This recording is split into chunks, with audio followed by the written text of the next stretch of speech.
ప్రభునామానికే మహిమ కలుగునుగాక.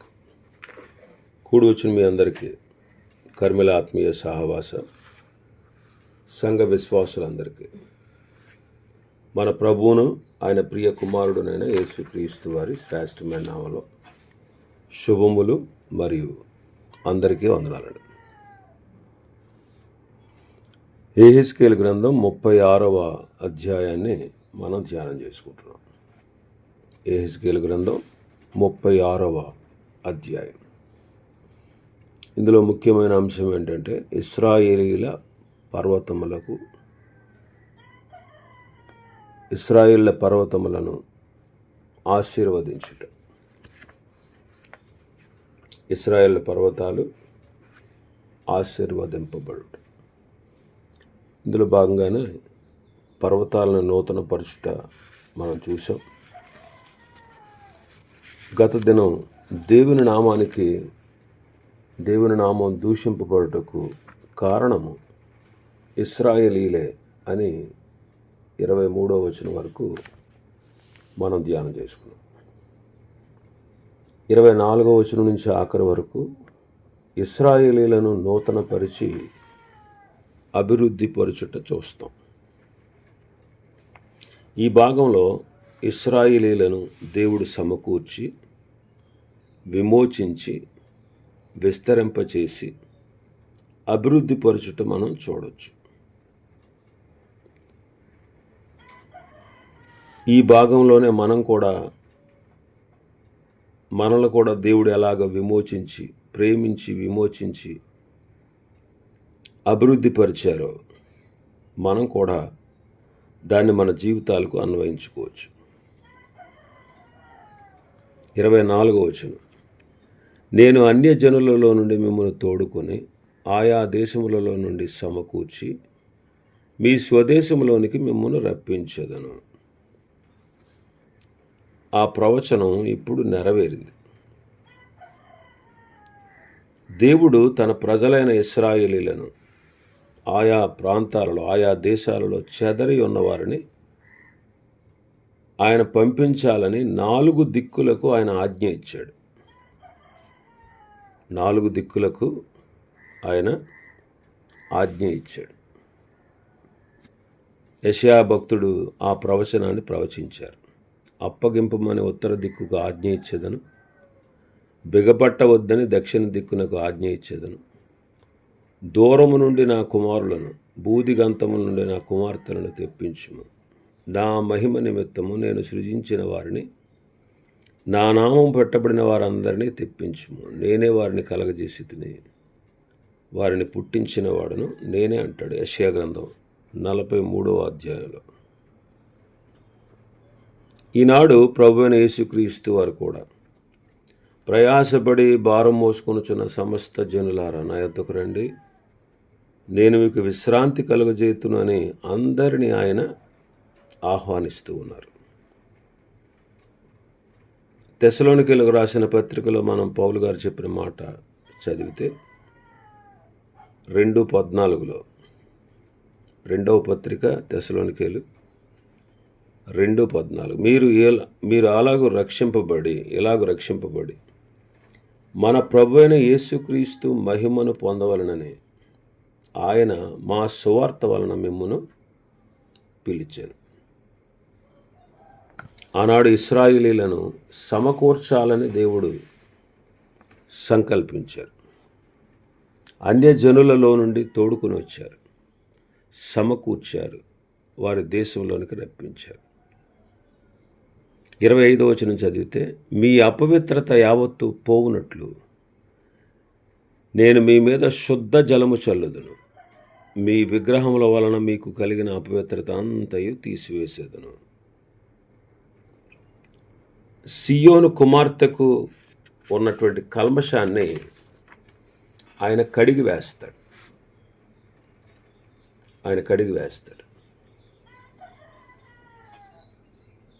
వాళ్ళని శుద్ధి చేస్తాడు, వాళ్ళ దోషాన్ని పరిహరిస్తాడు.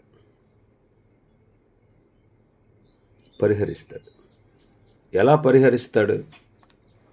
జకర్యా గ్రంథం 3వ అధ్యాయం 9వ వచనం. యెహోషువ ఎదుట నేనుంచిన రాతిని తేరు చూడుము. ఆ రాతికి 7 నేత్రములు ఉన్నవి. దాని చెక్కడపు పని చేయువాడను నేనే అంటారు. అంటే ఇక్కడ ఈ రాయి ప్రభు అయిన యేసుక్రీస్తు. చెక్కడపు పని అంటే క్రీస్తును శిలువ శ్రమలకు అప్పగించినది దేవుడే. ఇంకా 13వ అధ్యాయం జకర్యా గ్రంథం 1వ వచనం చదివితే, ఆ దినమున పాపమును అపవిత్రతను పరిహరించుటకై దావీదు సంతతి వారి కొరకును యెరూషలేము నివాసుల కొరకును ఓట ఒకటి తీయబడును.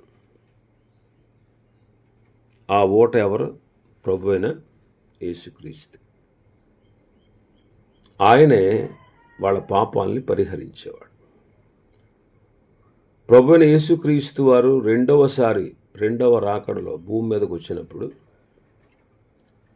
ఇశ్రాయేలీల దోషములను పరిహరిస్తారు. ఒక జాతిగా వాళ్ళందరినీ ప్రభు రక్షించబోతున్నాడు.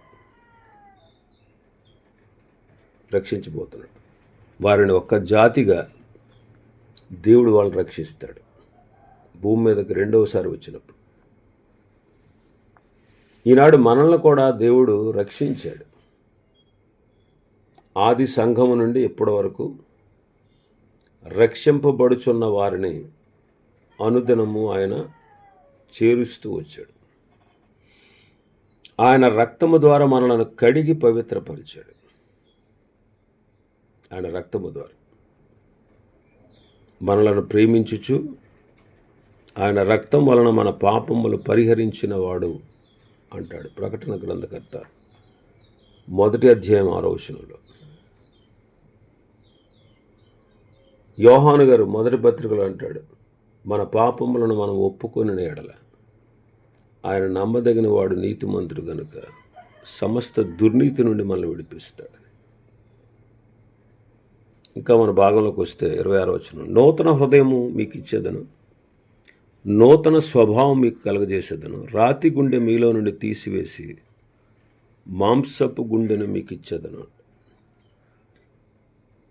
నూతన హృదయము నూతన స్వభావాన్ని కలగజేస్తాడు. ఈనాడు క్రీస్తును అంగీకరించిన వారికి కూడా దేవుడు నూతన స్వభావాన్ని అనుగ్రహించాడు.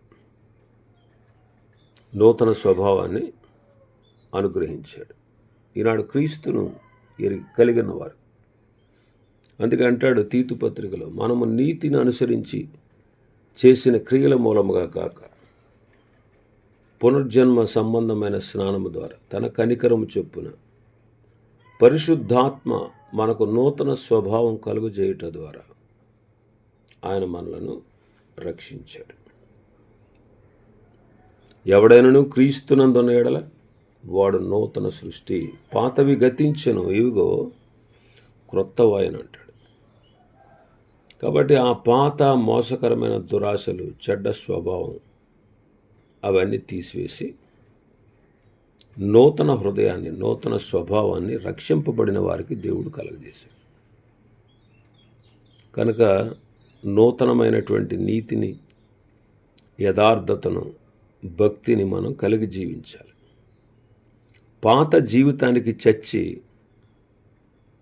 నూతన జీవితానికి బ్రతికిన వారుగా మనం జీవించాలి. ఇంకా 27వ వచనంలో చూస్తే, నా ఆత్మ మీ మీద నుంచి నా కట్టడలను అనుసరించి వారుగాను నా విధులను గైకొని వారుగాను మిమ్మను చేసేదను. ఈ అంచె దినాల్లో ఇశ్రాయేలు మీద దేవుని ఆత్మ కుమ్మరించబడుతుంది. పెంతెకోస్తు దినాన కుమ్మరించబడిన పరిశుద్ధాత్మని కుమ్మరింపు సర్వజనుల కొరకైనది. అది యోవేలు గ్రంథం 2వ అధ్యాయం 28వ వచనం ప్రవచన ప్రకారం జరిగింది. అంత్య దినాల్లో ఇశ్రాయేలు మీద దేవుడు తన ఆత్మను కుమ్మరిస్తాడు. అది జకర్యా గ్రంథం 12వ అధ్యాయంలో రాయబడింది.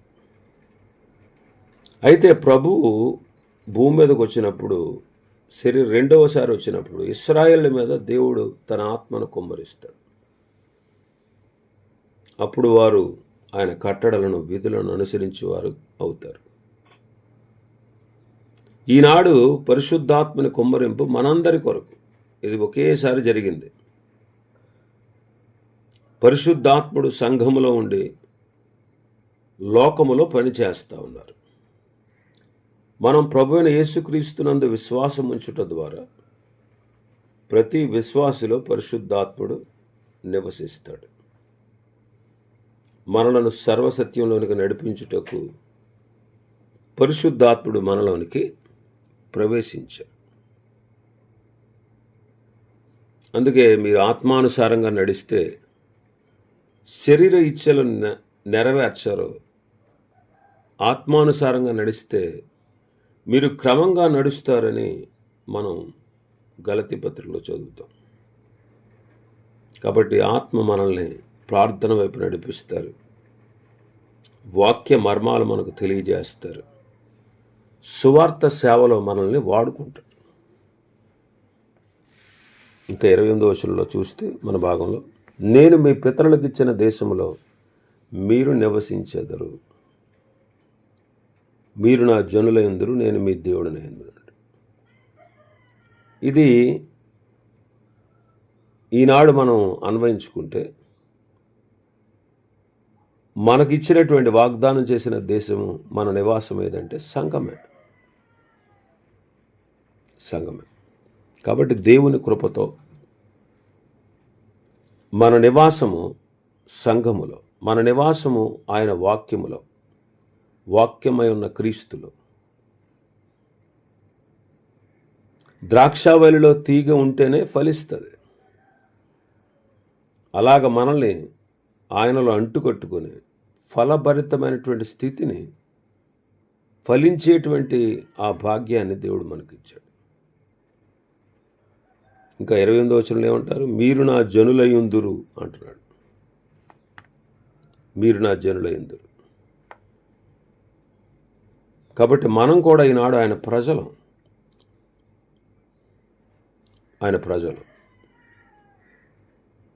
ఆయన సొత్తు మనం. ఆయన తన స్వకీయ సాంపాద్యంగా మనల్ని చేసుకున్నాడు. ఇంకా 29వ వచనం 30వ వచనం మనం చదివితే, మీ సకలమైన అపవిత్రతను పోగొట్టి నేను మిమ్మల్ని రక్షింతును, మీకు కరువు రానేక ధాన్యమునకు ఆజ్ఞ ఇచ్చి అభివృద్ధి పరుతు.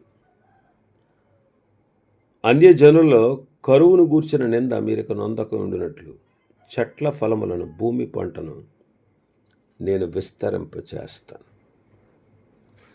వాళ్ళు అన్యజనుల మధ్యలో నిందలు పొందారు. వాళ్ళు కరువు అనుభవించారు. ఎందువల్ల అంటే వారి యొక్క అపవిత్రత వల్ల. వారు దేవునికి వ్యతిరేకంగా చేసిన క్రియల వల్ల. కాబట్టి ప్రభువు వారి అపవిత్రతను పోగొట్టి మిమ్మల్ని రక్షిస్తాను అంటున్నాడు. మీకు కరువు రానేక ధాన్యానికి ఆజ్ఞ ఇచ్చి అభివృద్ధి పరుస్తాను అంటున్నాడు. మెస్సియా రాజ్యంలో సమృద్ధి ఉంటుందండి. ఇప్పుడు ఈనాడు మన ఆహారము దేవుని యొక్క వాక్యం. దేవుని యొక్క వాక్యము క్రొత్తగా జన్మించినటువంటి విశ్వాసులకు పాల వంటిది. ఎదిగిన వారికి బలమైనటువంటి ఆహారం. ఎదిగిన వారికి బలమైన ఆహారం. పేతురు పత్రికలో చదువుతాం కదా. పేతురు మొదటి పత్రిక 2వ అధ్యాయం మొదటి 3 వచనం చదివితే, ప్రభువు దయాళుడని మీరు రుచి చూచి ఉన్న ఎడల సమస్తమైన దుష్టత్వమును, సమస్తమైన కపటమును, వేషధారణను, అసూయను, సమస్త దూషణ మాటలు మాని క్రొత్తగా జన్మించిన శిష్యులను పోలిన వారే నిర్మలమైన వాక్యమును పాల వలన రక్షణ విషయంలో ఎదిగి నిమిత్తం ఆ పాలను అపేక్షించుడి. నిర్మలమైన వాక్యమైన పాలు. రక్షణలో ఎదగాలంటే రక్షణ పొందిన వ్యక్తి, ఆ వ్యక్తికి వాక్యము పాలు వంటిదనమాట. ఆ వ్యక్తికి వాక్యము పాల వంటిది. కొరింథీయులకు రాసిన మొదటి పత్రిక 3వ అధ్యాయం 2వ వచనం చదివితే, అప్పట్లో మీకు బలము చాలకపోయినందున పాలతోనే మిమ్మల్ని పెంచి తిని కానీ అన్నమ్మతో మిమ్మల్ని పెంచలేదు. మీరింకను శరీర సంబంధులై ఉండుట వలన ఇప్పుడు మీరు బలహీనలై ఉన్నారు కారా? పాలతో పెంచాను కానీ అన్నమ్మతో మిమ్మల్ని పెంచలేదని. అంటే అన్నము ఎదిగిన వారికి, అప్పుడే జన్మించిన వారికి, మొదటిగా శిశువుగా పుట్టినటువంటి ప్రతి బిడ్డ అతనికి ఆహారం ఏం పెట్టం, అతనికి పాలే ఇస్తాం. ఎదిగాక ఒక 5-6 సంవత్సరాలు వచ్చాక మనం ఏదైతే ఆహారం తింటున్నామో ఆ ఆహారంలో ఆ బిడ్డ అతను కూడా మన ఆహారాన్ని తింటాడు. హెబ్రీ పత్రికలో గ్రంథకర్త రాస్తాడు, కాలాన్ని బట్టి చూస్తే మీరు బోధకులుగా ఉండాలి. దేవోక్తులలో మూలపాఠాలకి మళ్ళీ మీకు బోధించాల్సి వచ్చిందేంటి? మీరు పాలు త్రాగవలసిన వారు కానీ బలమైన ఆహారం తినగలిగిన వారు కాదు. ప్రతివాడు పాలు తాగి ప్రతివాడు శిశువే కనుక నీతి వాక్యముల విషయంలో అనుభవం లేనివాడుగా ఉంటాడు.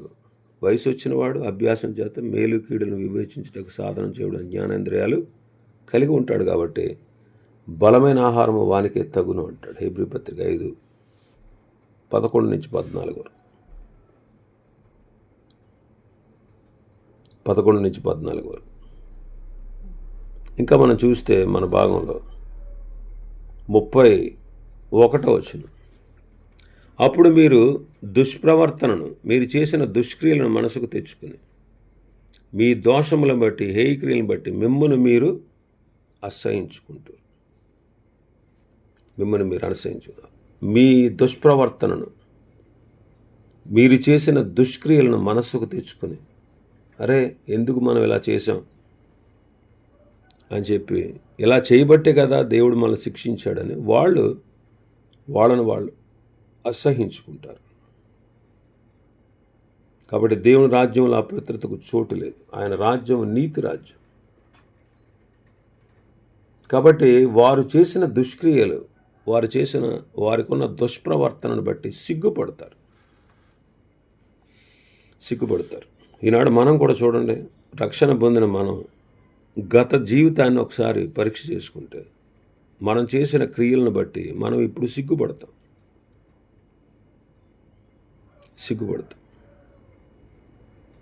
నిజమైన భక్తుడు పాత జీవితాన్ని సిగ్గుపడతాడు, అంతేగాని సిగ్గుపడవలసిన విషయంలో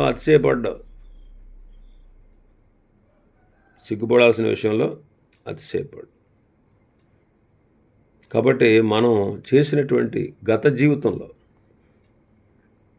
మనకున్నటువంటి దురాశలు, దుష్ట లక్షణాలు, పాపిష్టి బ్రతుకు, ఇదంతా కూడా ఈనాడు మనం ఒకసారి ఆలోచన చేసుకుంటే సిగ్గుపడతాం. అరే ఏంటి ఇలా ప్రవర్తించాం కదా.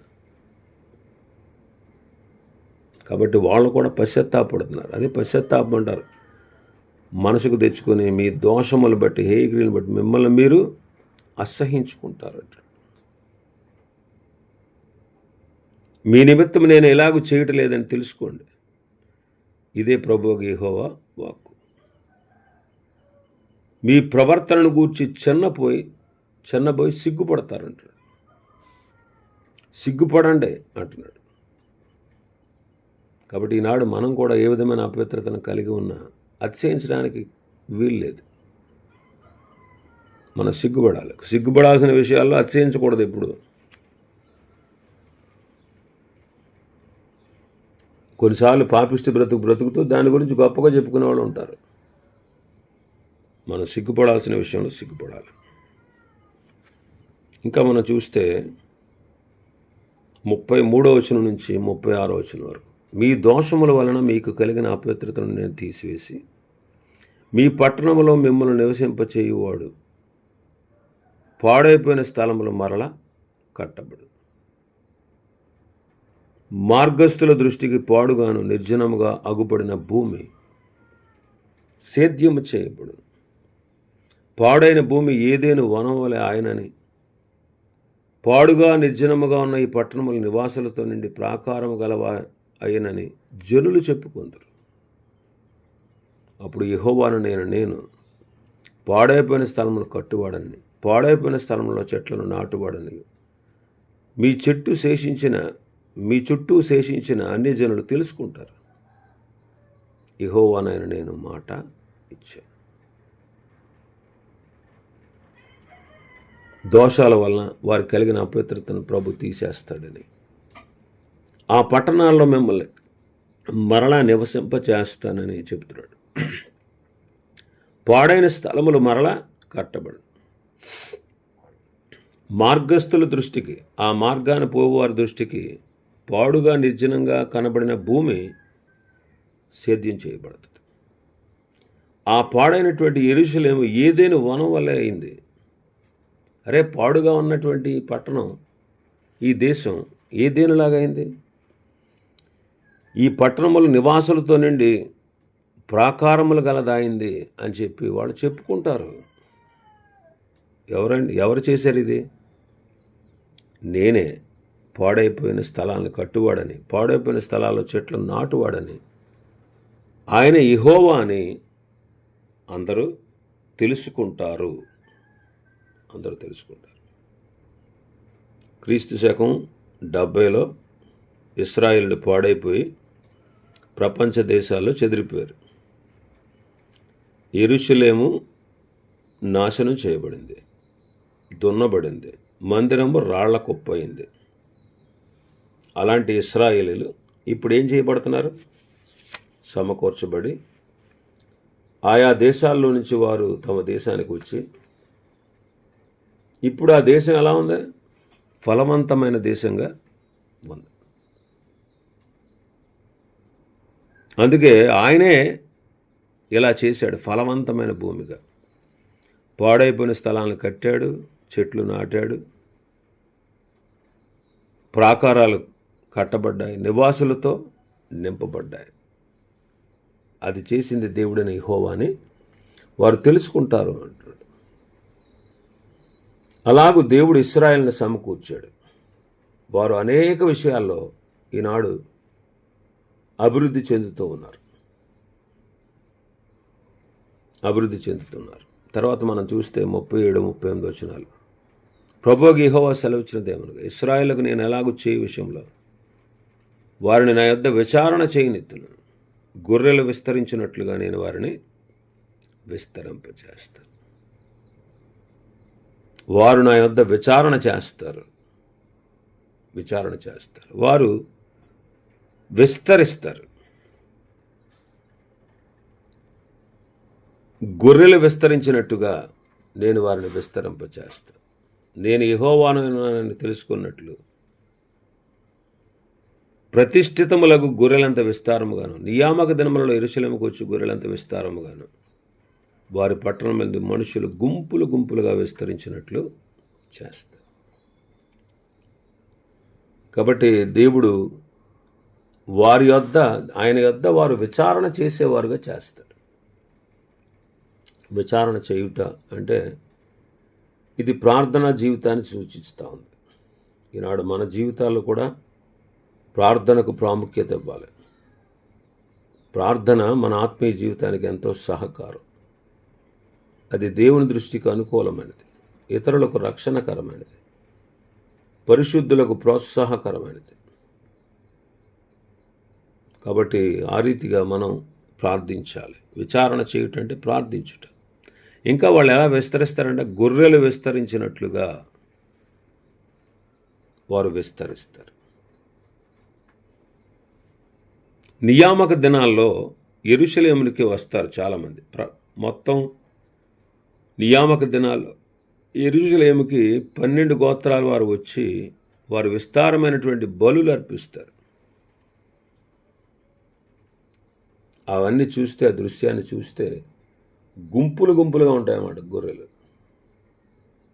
ఆ రీతిగా ప్రభు వారిని ఆయా పట్టణాల్లో, ఆయా స్థలాల్లో, వారు నివసిస్తున్న ప్రాంతాల్లో ఒకళ్ళు, ఇద్దరు, ముగ్గురు, నలుగురు కాదు, 10 మంది, 100 మంది కాదు, గుంపులు గుంపులుగా వారు విస్తరిస్తారు. వారిని దేవుడు విస్తరించేవాడు. ఇంకా ప్రతిష్ఠితములకు గొర్రెలంత విస్తారముగా అన్నాడు. ప్రతిష్ఠితములకు అంటే దేవుని కొరకు ప్రత్యేకించబడినవి. అలాగ వారు తమ జీవితాలని ప్రభు కొరకు ప్రతిష్ఠించుకున్న వారుగా ఉండాలి. ఈనాడు మనం కూడా సజీవ యాగంగా మన శరీరాలు ప్రభువుకి సమర్పించాలి. ఇవి ఈ అధ్యాయంలో ఉన్నటువంటి విషయాలు. ప్రభు చిత్తమైతే రేపటి దినం మరొక అధ్యాయాన్ని ప్రారంభించుకుందాం. దేవుడి వర్తమాన వాక్యాన్ని మన వినికిడిలో ఆశీర్వదించునుగాక. ఆమేన్.